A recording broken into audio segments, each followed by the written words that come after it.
Political independence in 1947 fixed the geography of the Indian nation-state, but the internal architecture of its people remained a site of friction. The removal of British administration left a vacuum where a unified national identity was expected to form. This consciousness carries the weight of specific intersecting legacies: the linguistic residue of the empire, the rigid hierarchies of caste, and the constraints of gendered domesticity. We can observe these fractures most clearly in the development of modern Indian poetry. The verse acts as a record of a psychological negotiation that is still in progress. This prism represents the postcolonial subject. To understand the whole, we have to look at the individual layers: language, social hierarchy, gender, geography, and finally, the spiritual. We begin with the most immediate layer, the words used to describe this reality.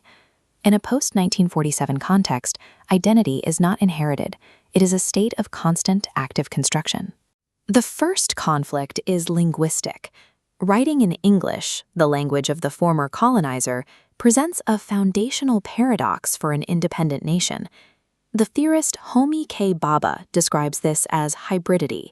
The colonized do not simply learn the language, they appropriate it, bending the grammar to fit a new cultural landscape. Nissim Ezekiel utilizes this in his poem The Patriot.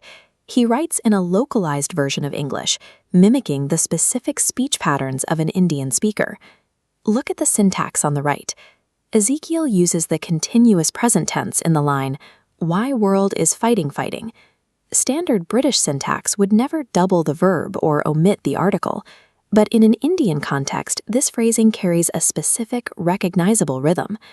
Ezekiel uses these grammatical choices as a tool. The language itself reflects the hybrid state of a nation that is no longer British, but is still defined by its colonial history. The speaker in the poem claims that all men are brothers, and that everyone in India is enjoying. This optimism feels hollow when placed against the reality of a country still grappling with deep inequality. The hybrid language exposes the gap between the official patriotic narrative and the actual social conditions on the ground.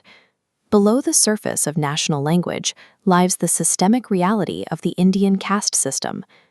The Mahabharata contains the myth of Ekalavya, an archer from a marginalized tribe who is forced to cut off his right thumb as a tribute to an upper caste teacher.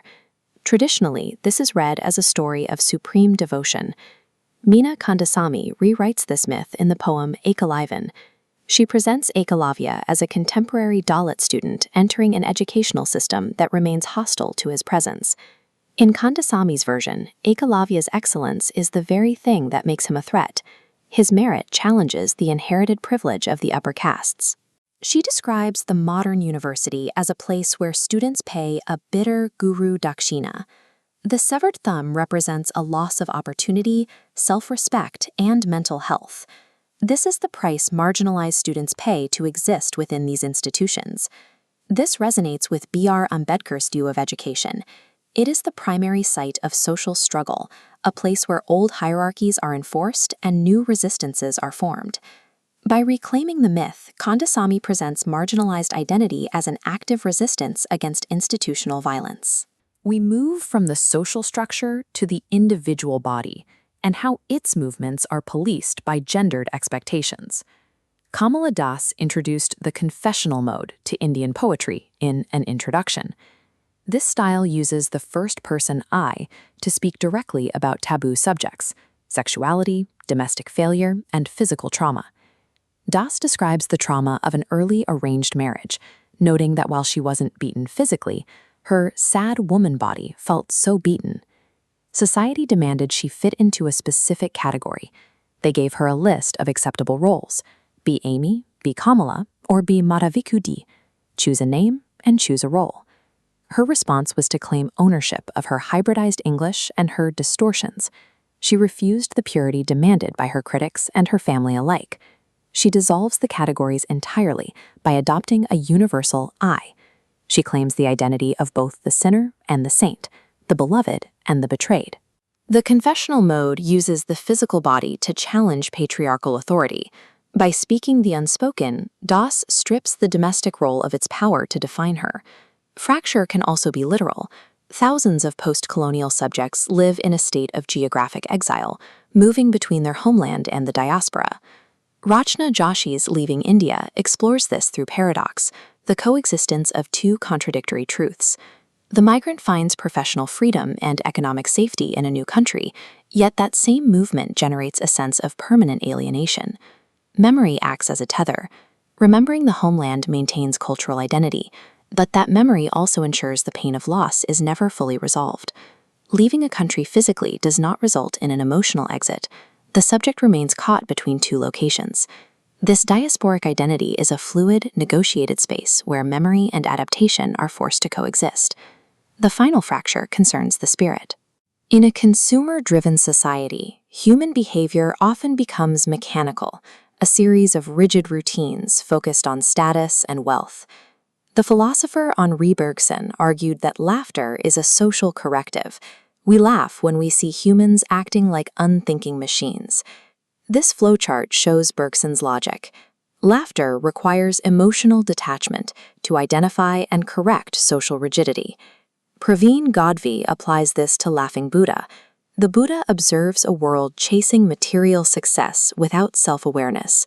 His laughter is an ethical intervention against mechanical greed, inviting spiritual awakening. Laughter in this context is a philosophical tool. It aims to restore flexibility to a society that has become rigid and unthinking. We have traced the layers of this prism: the hybrid language of Ezekiel, the mythic resistance of Kandasamy, the bodily agency of Das, the diasporic paradox of Joshi, and the philosophical laughter of Gadhvi. Each of these layers demonstrates that the post-colonial identity is not a fixed state. It is an active negotiation between the past and the present. These poets utilize the structure of their verse to dismantle the constraints placed upon them. They turn the fractures of their identity into a source of creative power. The contradictory nature of the post-colonial subject is its defining characteristic. This fracture is the engine of its cultural resilience. The complexity of the identity is what allows the literature to remain so vital.